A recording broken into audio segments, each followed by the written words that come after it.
Okay, so we had started last class. We had started discussing. Previous class we had discussed about the model evaluation and selection techniques. Do you remember what were the various model evaluation and selection techniques? We had discussed about holdout, uh, then validation, k-fold cross validation, with stratification and without stratification. Then we discussed about confusion matrix, then various metrics for improving the accuracy. What were the various metrics? We discussed about accuracy, we discussed about recall, precision, a metric which combines both precision and recall, that was called F1 score. Then I think we looked into what else was there, the receiver order characteristics, the area under the curve. So that's what we have discussed so far. Then of course, let me close my WhatsApp. Okay. Yeah. So then I think we also looked into the statistical test of significance and the null hypothesis and other things. So today we'll start with the techniques to improve the classification accuracy. So this was also started, ensemble based techniques. I think I had just started with one of the techniques, bagging. Am I right? Bagging was over. Next, I'm supposed to start with random forest and boosting. So a small recap on what we have done so far regarding the ensemble based technique. So ensembling, I said, it's basically what you're doing is you're having a collection of you're having multiple models. Okay, you're creating multiple models, so that will combine and produce better results, a sort of composite model, a combination of classifiers. Okay, then yeah, you're having a number of classifiers. Yeah, the individual classifiers vote. I mean, some sort of voting, a majority voting mechanism would be used later. So this will help in improving the predictive accuracy. All those things was discussed. And then I think bagging, bootstrap based aggregation technique was also discussed by giving you an example of an analogy from doctor's diagnosis.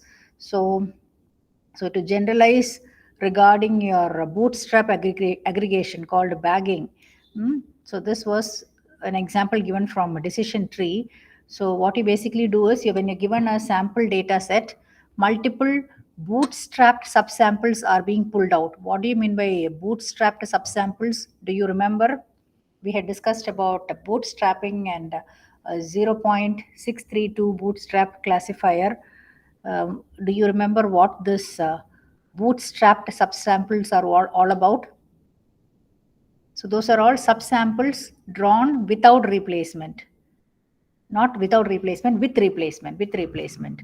I hope you remember. So in the sense, duplicates will be there. Subsamples drawn from the population with replacement. That's what is called bootstrapped subsamples.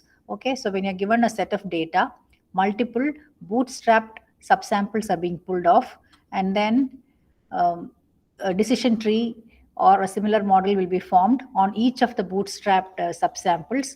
Then after each subsample decision tree has been formed, okay, some algorithm will be used to aggregate over the decision tree, which will give you a very good predictor. Okay, so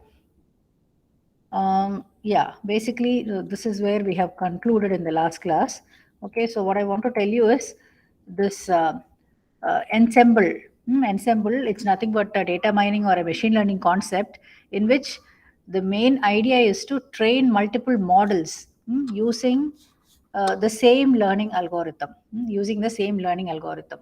Okay, so when you say ensemble, it's nothing but like when you say it for classification, it's nothing but composite model made up of combination of classifiers.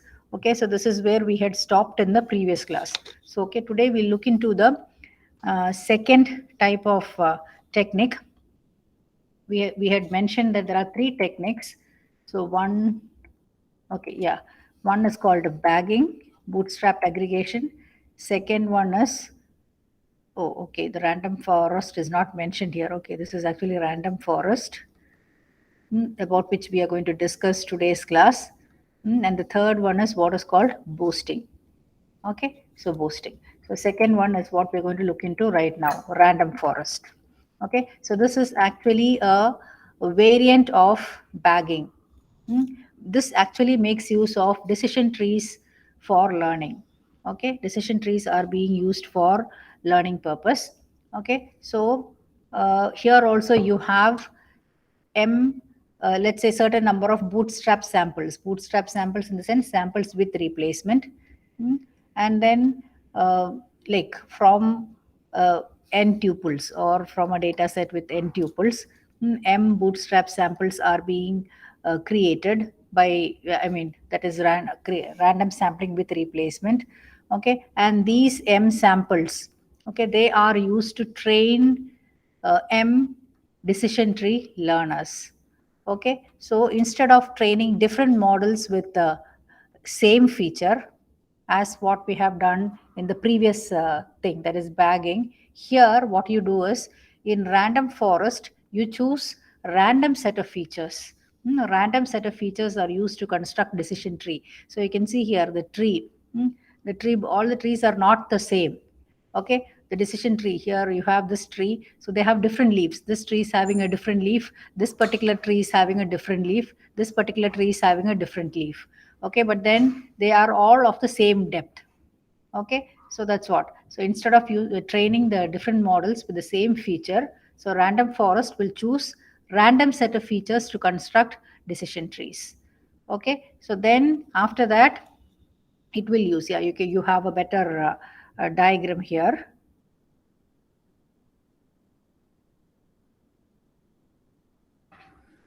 Okay, so you can look at this diagram.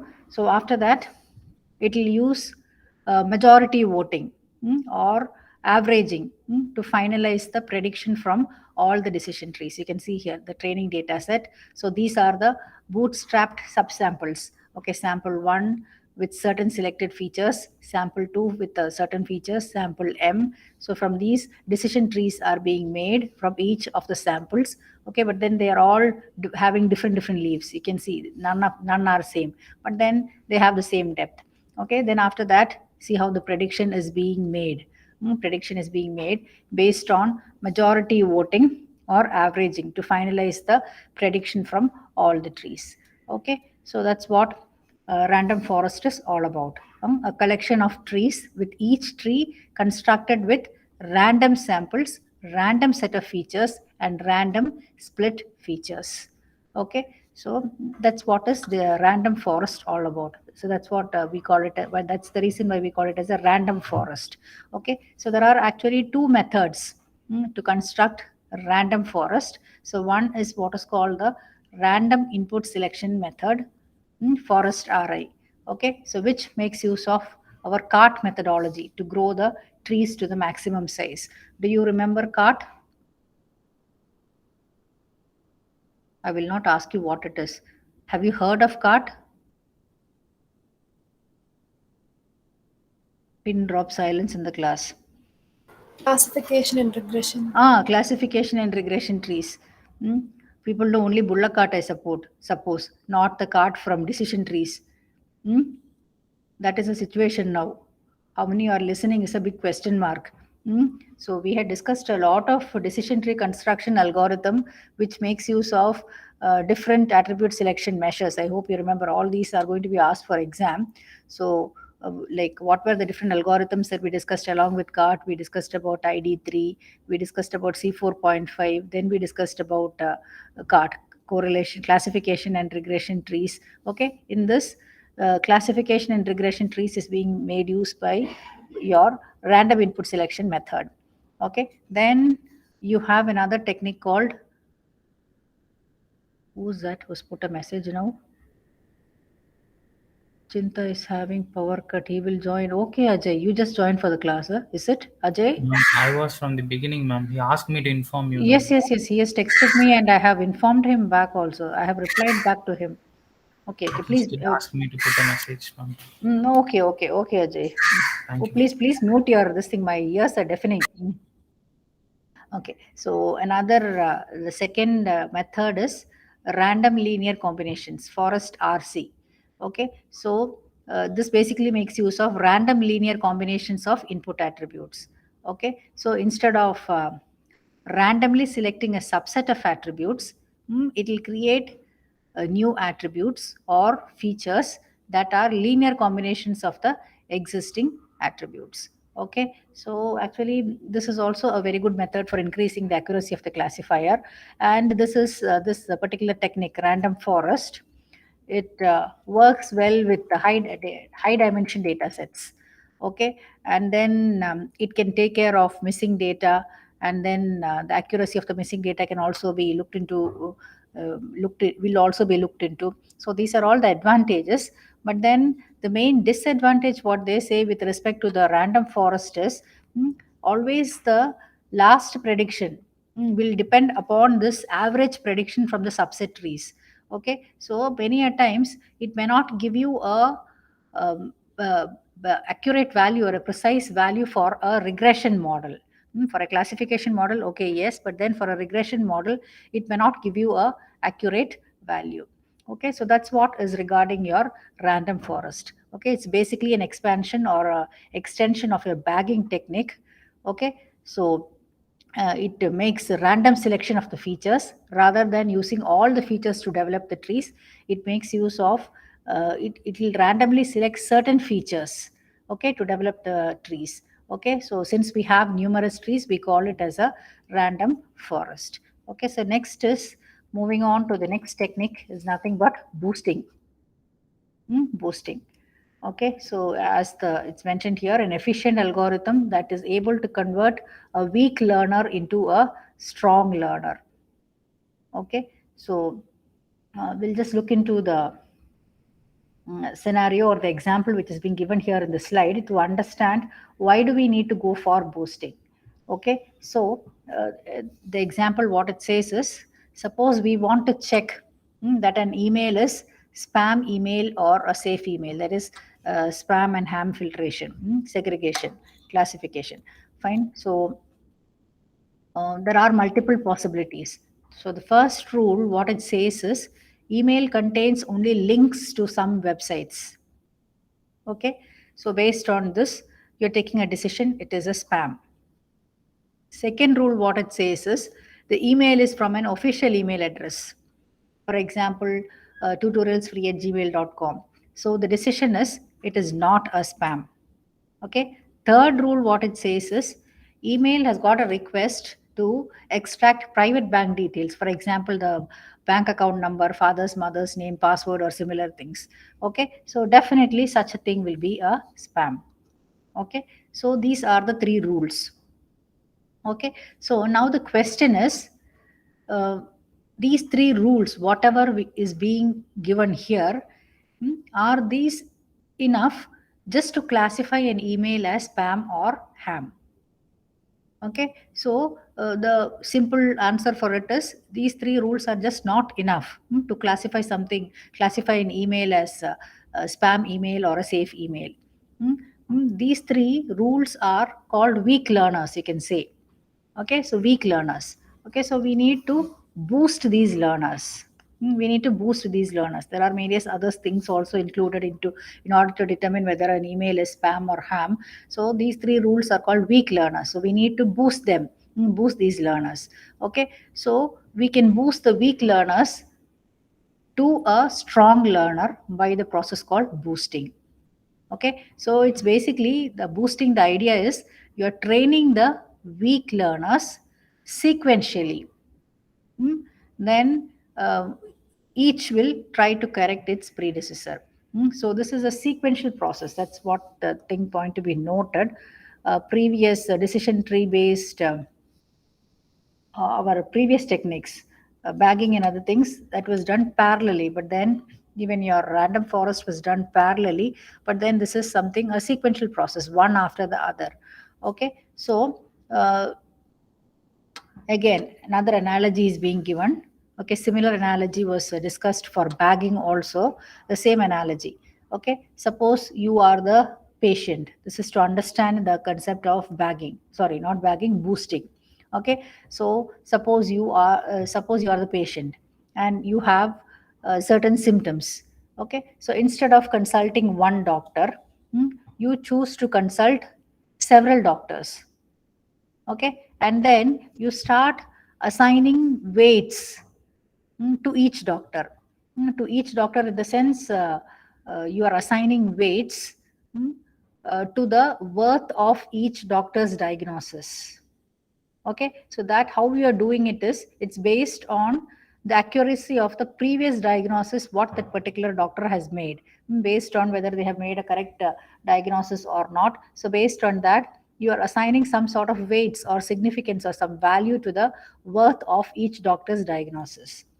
Okay, so then in this case, the final diagnosis will always be a combination of the weighted diagnosis. Okay, so this is actually the concept behind boosting.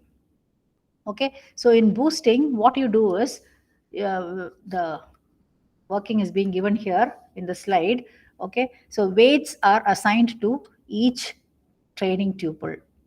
Okay, then a series of K classifiers is iteratively learned. Okay, so after a classifier Mi is learned, the weights are updated to allow the subsequent classifier, that is I plus 1 or I mean Ci, MICI, to pay more attention to the training tuples that were misclassified by Mi. Misclassified. Okay, so the final boosted classifier, that's being denoted as M star here. Okay, so that will combine the votes of each individual classifier, where the weights of each classifier's vote is a function of accuracy. Okay, so how this boosting algorithm works is, so it will generate multiple weak learners, and it will combine the prediction of these weak learners to form one strong learner. Okay, so these weak learners are the result of applying different learning algorithms on the different data sets or on the sample of the data set, whatever is being given. Okay, so you're generating multiple weak learners and then combining the predictions of these weak learners to form a strong learner. Okay, so that's the concept of boosting. Okay, so basically you have three types of boosting algorithms. Okay, we have this XGBoost algorithm. Then the second you have ADA, AdaBoost algorithm. The third one is gradient tree boosting algorithm. Okay, so we will look into this one. ADA boosting algorithm. Are you all listening?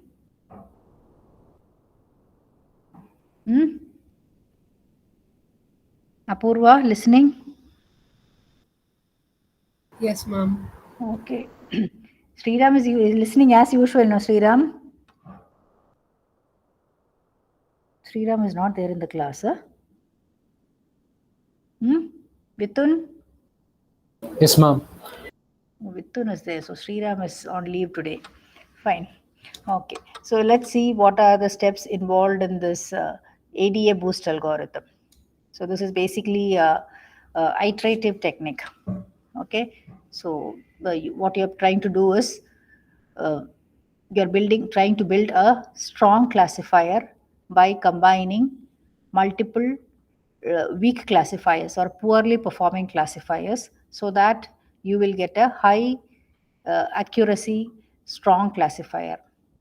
Okay, so you set the weights of the classifier and the training data in each of the iteration, so that accurate predictions are being made. Okay, so the various steps are being given here.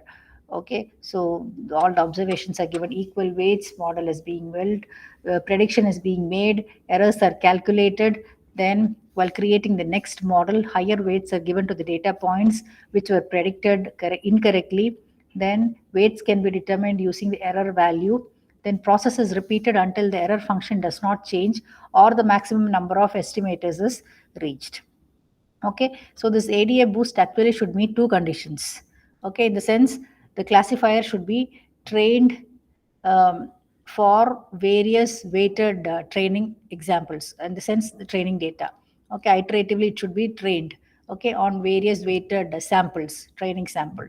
Okay, so in each of the iteration, okay, it will try to get a good fit, or you can say an excellent fit from the training data set by minimizing the training error. Okay, so those are the two conditions to be met with.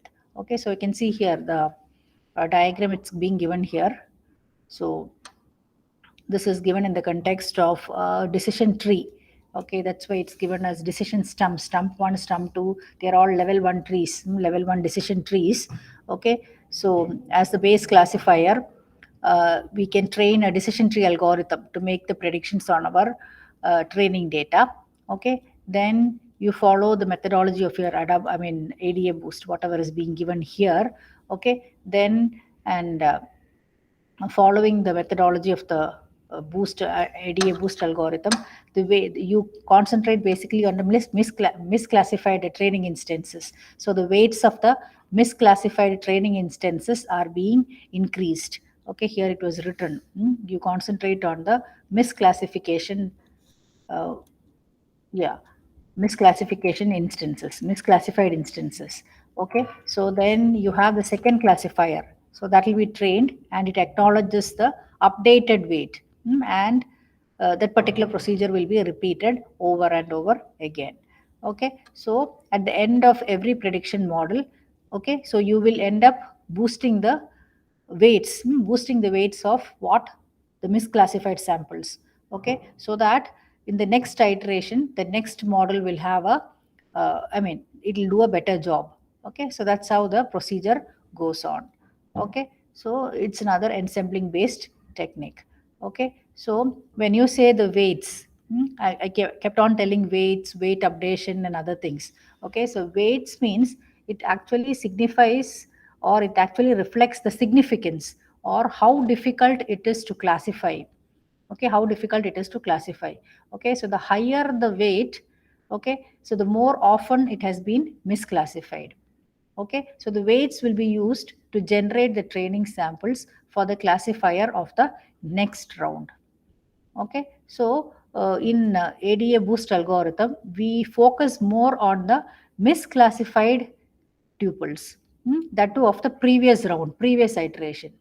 Okay, so some classifiers may be better at classifying some difficult tuples than, you can say, difficult tuples. Okay, which are difficult. When I say difficult tuples, difficult to classify, those kind of tuples when compared to the others. Okay, so in this way we create a series of classifier and go ahead. Okay, so that's regarding your ADA boost algorithm. Okay, now one of the main disadvantages that people quote with respect to the ADA boost algorithm is it is being done in a sequential manner. Okay, so this model cannot be parallelized. Parallelized, it cannot be worked in parallel. Okay, so each predictor can only be trained only after the previous one has been trained and the evaluation is complete.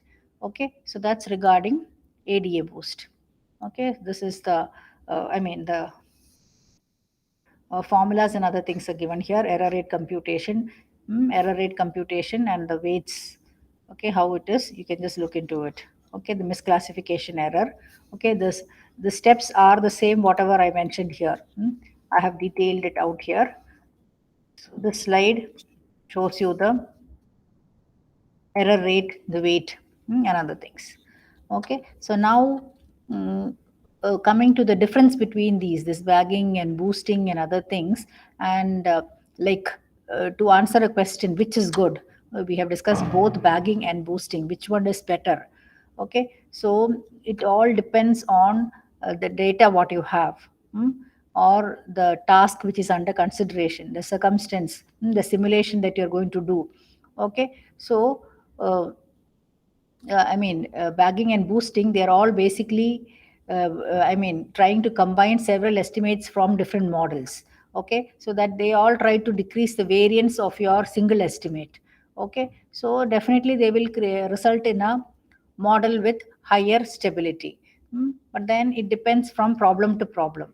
Okay, so if the problem is that with a single model, if the task under consideration is for a single model, having performance issue, a low performance or other things, so in that case bagging would be a better choice.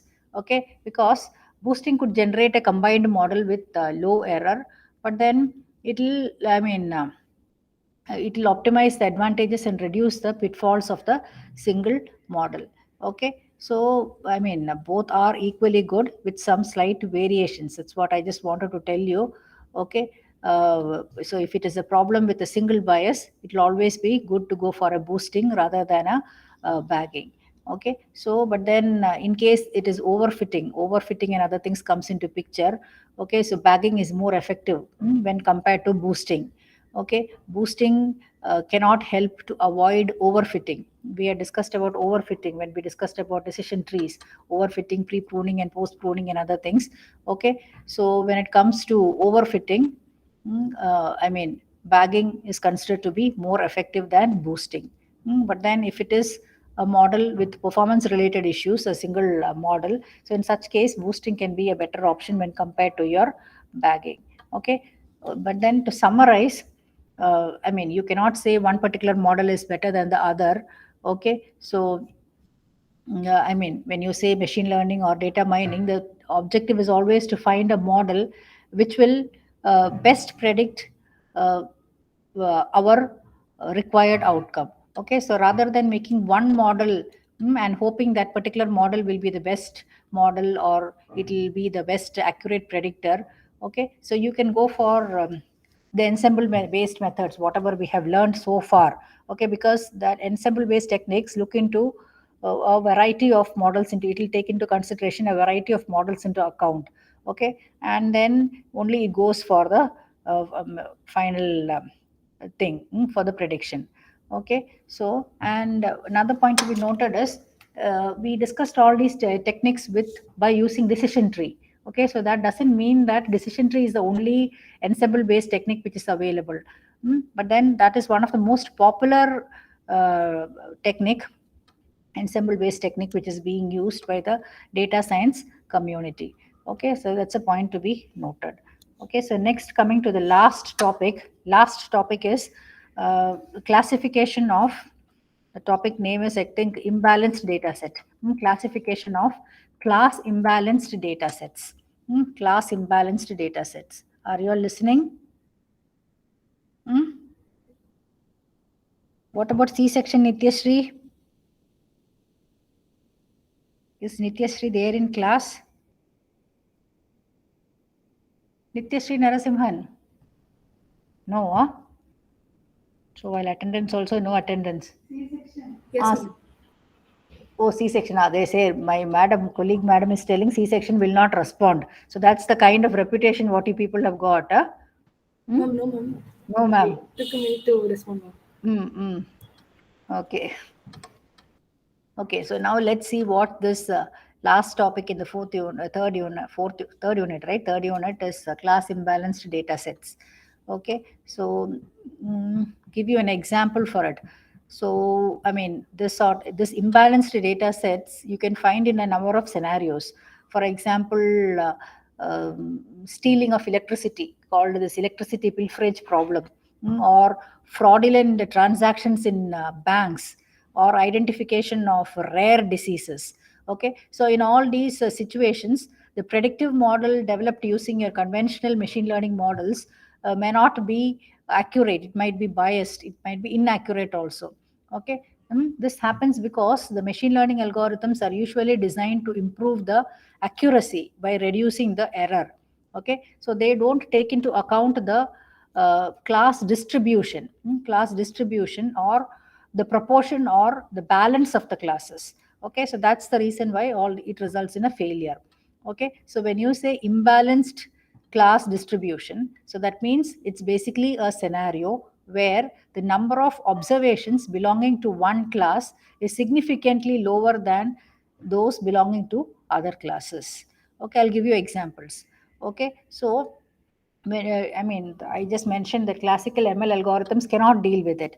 Okay, so your practical imbalanced classification basically requires some specialized techniques like data preparation techniques, learning algorithm, performance metrics. Everything is a different class as far as this is concerned. So let's try to have a basic understanding of what this class imbalanced problem is all about. I have given an example here in the slide. Okay, so you can look at this example. It's a small problem based example what is being given. So I just mentioned that electricity pilferage, or stealing pilferage is nothing but stealing of electricity, is one of the main challenges which is being faced by the utility industry. That is electricity theft. That's the best word to use for it. Okay, so it's actually the third largest form of theft worldwide. If you see, electricity theft is the worldwide third largest theft. Okay, so the utility companies are all looking forward for some machine learning or data analytics based methodologies or machine learning algorithms which will try to which will help them to identify the consumption patterns that include the theft. Okay, so but then like in these cases, this electricity theft and all, these fraudulent transactions, if you see, they are significantly much lower than the normal healthy transactions. Okay, so the rate is much low. Okay, so it accounts to around 1 to 2% of the total number of observations.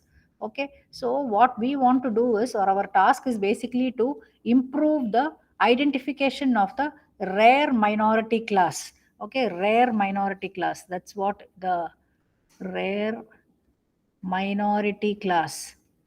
Here in this case, our theft class.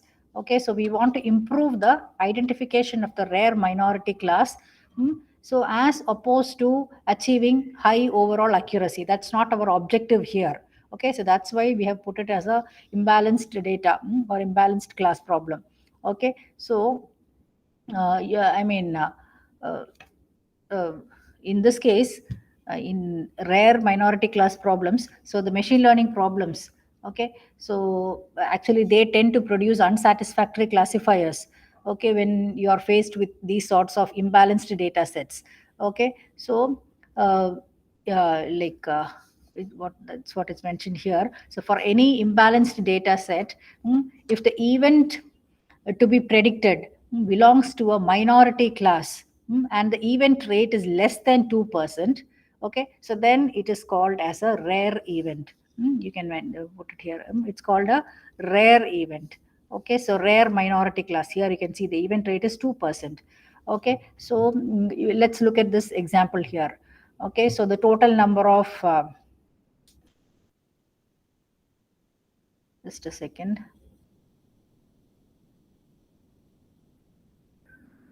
Okay, so the total in the utility fraud detection data set, we have this data. The total number of observations is 1000. Fraudulent observation is 20. And non-fraudulent observation is 980. And the event rate is 2%. So I just mentioned, no? So for any data set, okay, if the event rate is less than 5%, it is usually referred to as a rare event. So this is a rare event. Okay, so the main question that is being faced in data analysis is how to get a balanced data set by getting a decent number of samples for these anomalous situations when you are given a rare occurrence for some of them. Okay, so that's the question which we need to face. Okay, so there are, I said, the traditional machine learning algorithms will not work in this case. So there are some methodologies which are being provided to deal with this class imbalanced problem. So one is what is called oversampling. The second one is what is called undersampling. Third one is what is called threshold moving. So threshold moving is move the decision threshold T, so that the rare class tuples are easier to classify and hence less chance to costly false negative errors. Okay, less chance of costly false negative errors. Of course, ensemble based techniques, whatever we have discussed, also comes into picture. Okay, so these are the three methods which are used for imbalanced data, two class classification. So among them, let's look into these two. One is undersampling and second one is oversampling. Okay, how it can be taken care. How the undersampling, when it happens, you randomly eliminate tuples from negative class, and oversampling, what you basically do is you resample the data from the positive class. So I'll give you an example for these. Okay, oversampling and undersampling. Okay, so how these are the two popular methods for class imbalanced data sets. Okay, so this is example for random undersampling. Okay, so when you say random undersampling, it aims to balance the class distribution by randomly eliminating the majority class examples. Okay, so this is being done until the majority and the minority class instances are balanced out. Okay, for example, you have the total observation as 1000. Okay, so you have fraudulent observations 20 and non-fraudulent observation 980 with a, it's a rare event with event rate is 2%. Okay, so when we are doing undersampling, what are we going to do? Okay, so in this case we are taking 10% of the sample without replacement from the non-fraud instances. Okay, and then you combine them with the fraud instances. Okay, so how many non-fraudulent observations are there? We have 980. Okay, so yeah, we are taking 10% of sample, 10% of 980, 98 samples, 98 samples, and then you're adding them to the, you're combining them with the fraud instances. Okay, so 98 samples are getting added to the 20 fraudulent observations, which will give you a value of 118. Okay, so now if you compute the event rate for the new data set after undersampling, it happens to be 17%. Okay, so previously it was only 2%. Now we were able to increase the event rate to 17%. Okay, so this is what is basically called undersampling. Okay, so this undersampling is actually good when you have a training data set which is very huge.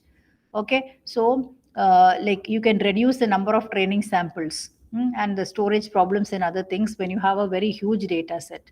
Okay, but then one disadvantage is it can even discard the potentially useful information. Okay, so which could actually play an important role when you're building the classifiers and other things. Okay, so that is one disadvantage of undersampling. Okay, so then again, the sample whatever is chosen randomly for undersampling, it could be a biased sample also.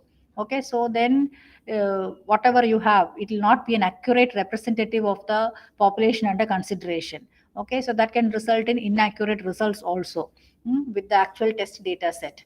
Okay, so these are the advantages and disadvantages of random undersampling. So the next is, this is an example for oversampling, random oversampling. Okay, so oversampling means what are you doing? Oversampling, so you are increasing the number of instances in the minority class by randomly replicating them in order to present a higher representation of the minority class in the sample. Okay, for example, you have total number of observations is equal to 1000, fraudulent observations are 20, and non-fraudulent observations are 980 with a rare event. Its an event rate is 2%. Okay, so what we are doing is, in this case we are replicating 20 fraud observations 20 times. Okay, so 20 into 20, 400. Okay, so initially it was only 20, so we are replicating 20 fraud observations 20 times. Okay, so non-fraudulent as such we have 980. Okay, so fraudulent observation after replicating the minority class observation turns out to be 400. Okay, so now the total number of observation will be 980 plus 400, so it turns out to be 1380 samples. Okay, so now you can see here the event rate for the new data set after undersampling. Sorry, it is actually oversampling. Okay, oversampling will be 29%. Okay, so this is an example for oversampling. So the previous one what I gave was an example for undersampling, and this is an example for a oversampling. Okay, so here the main advantage is there is no information loss. Okay, so this is actually considered to be better than compared to your undersampling. Okay, so like, but then one of the disadvantages, there could be chances of overfitting here because it is actually replicating the minority class events. Okay, so that is one disadvantage of this. Okay, so this is how you deal with the class imbalanced data. Okay, so oversampling or undersampling, you can even go for threshold moving. Okay, so move the threshold, moves the decision threshold t, so that the rare class tuples are easier to classify. So less chance of costly false negative errors. Okay, or you can go for the ensemble based multiple classifiers, which we had just discussed 10 minutes back. Okay, so when it comes to this class imbalanced problems, I hope you have understood what is the class imbalanced problem. I gave you an example for it. So when you're faced with this imbalanced data sets, okay, so there is no single one-stop solution to improve the accuracy. Okay, so you may have to try out with the different methods in order to find out which is the best suited sampling technique for the particular data set. Okay, so that's regarding the class imbalanced data. So, and that completes your portions. With that, this is the summary of whatever we have done in this particular unit. So, for this particular unit was, what happened? Okay, so we discussed the various, it was all about classification. We started with classification, discussed the difference between classification, regression, then the two-step process of classification, then what are the various classification techniques that we learned? What are the various classification techniques that we learned? At least somebody, I'll feel really bad. Third unit is almost over. I'm just asking what are the various classification techniques that you have learned. Nobody knows, or nobody wants to tell. Even if somebody wants to tell, immediately you'll get a message in the unofficial group. Why answer to madam? Keep your mouth shut. Is it?